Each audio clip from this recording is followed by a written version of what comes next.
जो paramedical staff की जो नियुक्तियां अभी सामने में है वह लगभग 20 से 25 हजार के आसपास में, और मुझे लगता है कि कुछ चंद हजारों में तो पूरे के पूरे मैन पावर अभी उपलब्ध है।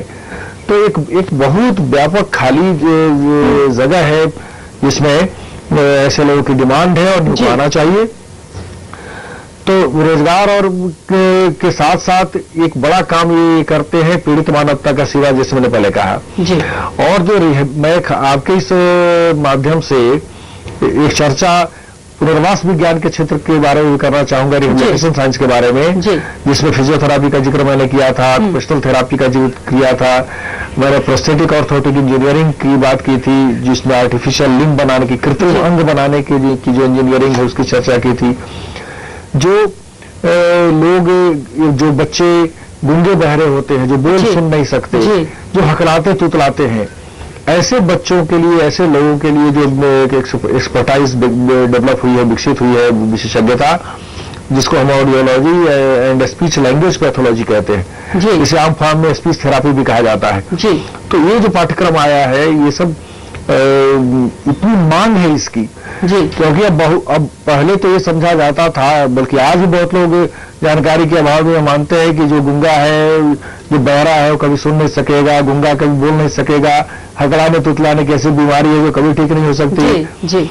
तो या किसी को लकवा मार गया है तो अब वो अपने चल फिर नहीं सकेगा। तो कई ऐसी समस्याएं हैं जो विकलांगता का कारण और कारक बन जाती हैं। उन समस्याओं का भी निदान अब तलाश किया गया है। वैज्ञानिक तरक्की इतनी हुई है कि फिजियोथेरापी में, ऑक्यूपेशनल थेरापी में, प्रोस्थेटिक ऑर्थोटिक इंजीनियरिंग में, audiology and speech language pathology में ये काफी डेवलपमेंट हुआ, काफी विकास हुआ है, और जो नई तकनीक आई है उसमें सारी संभावनाएं खुली हैं। अब एक स्पीच थेरापिस्ट गूंगे बच्चों को उसको बोलने के लिए सिखा रहे हैं, बच्चे बोल रहे हैं, हकलाना तुतलाना जैसी बीमारी ठीक हो जाती है। तो इस क्षेत्र में प्रोफेशनल्स की एक बड़ी कमी है, क्योंकि ऐसे प्रोफेशनल्स बहुत थोड़े हैं, नहीं के बराबर हैं, इसलिए सेवाएं जितनी जहां तक पहुंचनी चाहिए वहां तक नहीं पहुंच पा रही है। जितने केंद्र अपेक्षित हैं, जितने सेंटर एस्टेब्लिश किए जाने हैं, वहां चूंकि प्रोफेशनल नहीं है, इस कारण से वो सेंटर्स तक फिर शुरू नहीं हो पा रहे हैं। यानी यहां तक कि भारत सरकार ने जितने सेंटर्स, डिजेबिलिटी के सेंटर्स एस्टेब्लिश किए हैं, वहां भी चूंकि मैन पावर अभी उपलब्ध नहीं हो पाया है, वो शुरू नहीं हो सका है। तो इस तरह से मैं समझता हूं कि व्यापक मांग इन क्षेत्रों में है। स्पेशल एजुकेशन का एक फील्ड है ऐसा जिसमें। अनिल जी, इस वक्त एक कॉलर हमारे साथ जुड़ चुके हैं, कृष्णभूषण। कृष्णभूषण, पूछिए अपना सवाल। पूछ रहा है कि पारा मेडिकल से अल्टरनेटिव मेडिसिन का कोई सब्जेक्ट होता है क्या? Alternative medicine.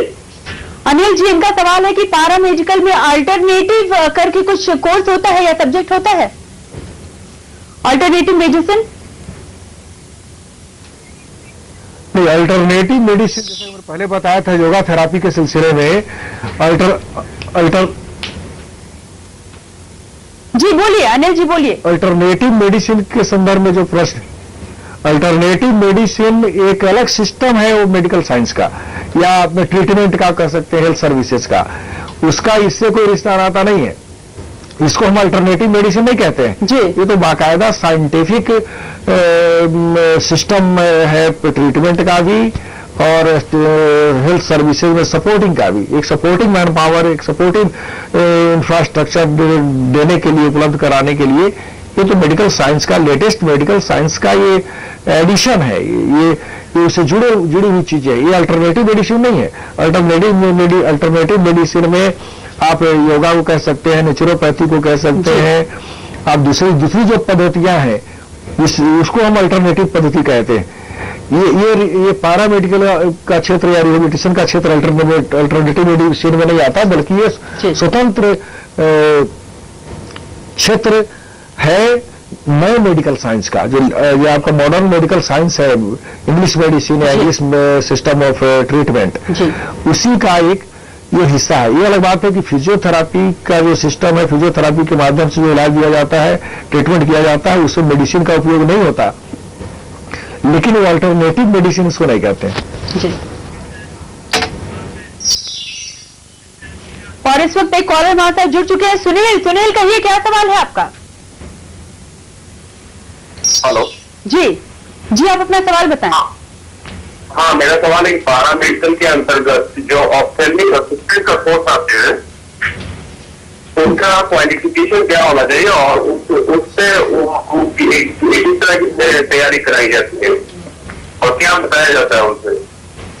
अनिल जी, सुना आपने?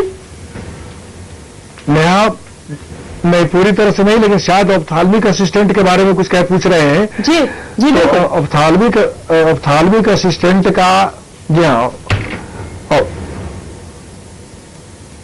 जी हाँ, ऑप्थाल्मिक असिस्टेंट का ये जो कोर्स होता है वह है कि आंखों की जितनी समस्याएं होती हैं उसकी जांच ये ऑप्थाल्मिक के जो असिस्टेंट होते हैं ये करते हैं।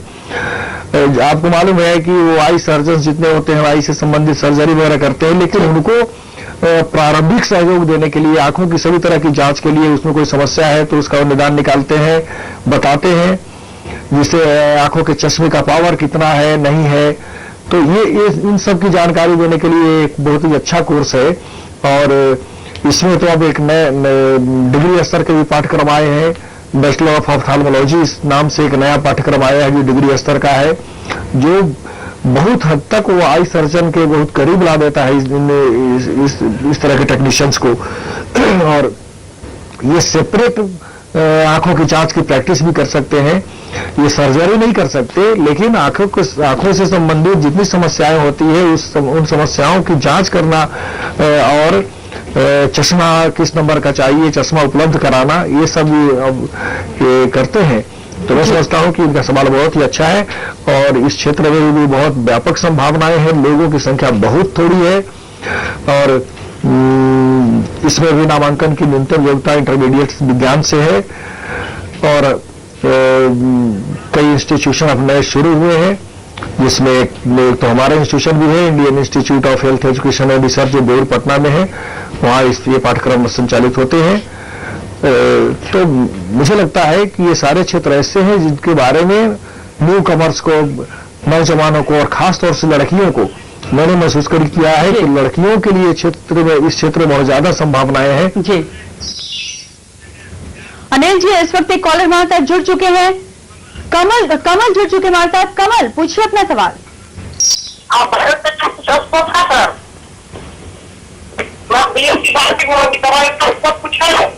अनिल जी, इनका सवाल है कि पैरामेडिकल में बायोटेक्नोलॉजी का कुछ स्कोप है? नहीं, ठीक है, उनका सही सवाल है। बायोटेक्नोलॉजी का भी बहुत अच्छा स्कोप है। ये जो पेड़ पौधों से संबंधित, खेती से संबंधित, कास्ट से संबंधित और उसमें जो समस्याएं आती हैं उनके निदान के लिए और कैसे हम अपने प्रोडक्ट्स को और बढ़ा सकते हैं, कैसे उसमें जो नए शोध वगैरह आए हैं उनका क्या उपयोग कर करके हम इस पद्धति को और विकसित कर सकते हैं, उत्पादन कैसे हम बढ़ा सकते हैं, इन सब चीजों के बारे में एक विस्तृत जानकारी इसमें मिलती है। और मैं समझता हूं कि ये एक अच्छा पाठ्यक्रम है जिससे जुड़ना चाहिए। कि बायोटेक्नोलॉजी एक अलग ही साइंस ही है, एक सेपरेट साइंस है, एक अतिरिक्त साइंस है, जिसमें अभी प्रचुर संभावनाएं हैं बच्चों के लिए। अनिल जी, इस वक्त एक कॉल हमारे साथ जुड़ चुके हैं, समित पूछिए अपना सवाल। समीर, क्या आप हमें सुन पा रहे हैं? समीर, सबसे पहले आप अपने टीवी सीट का वॉल्यूम बिल्कुल म्यूट कर दीजिए ताकि आपकी आवाज हम तक क्लियर आ सके। अब अपना सवाल बोलिए। हाँ, सुन रहा है मैडम। हेलो, नमस्कार। जी बताइए।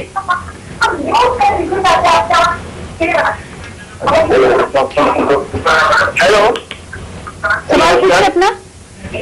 हाँ, हम एमपीडब्ल्यू के बारे में चाहते हैं कि मल्टीपर्पज वर्कर जो है इसका क्या स्कोप है पैरामेडिकल में एमपीडब्ल्यू।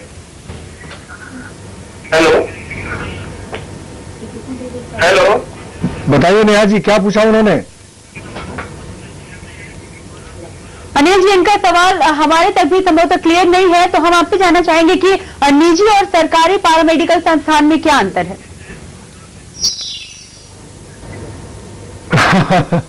निजी और सरकारी संस्थानों में अंतर कुछ नहीं होता।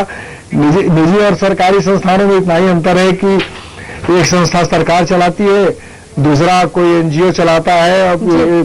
लेकिन संस्थाओं में मानक एक जैसे होने चाहिए। जो टीचिंग क्वालिटी है, क्वालिटी टीचिंग होनी चाहिए। उसके लिए जो आवश्यक इंफ्रास्ट्रक्चर है, आधारभूत संरचना है, चाहे प्रयोगशाला हो, लाइब्रेरी हो, कक्षा हो, क्लासरूम, और सबसे महत्वपूर्ण कि अच्छे टीचर्स, ये होना चाहिए जी। और अगर ये उपलब्ध है तो मैं समझता हूं कि जहां भी ये सुविधाएं उपलब्ध है, चाहे वो सरकार में हो या। चलिए अनिल जी, आप हमारे स्टूडियो में आए, अपने पैरामेडिकल क्षेत्र से तमाम जानकारियां हमें दी, हमसे बातचीत की, आपका बहुत बहुत धन्यवाद। तो गुरु ज्ञान में आज बस इतना ही, मुझे दीजिए इजाजत, नमस्कार।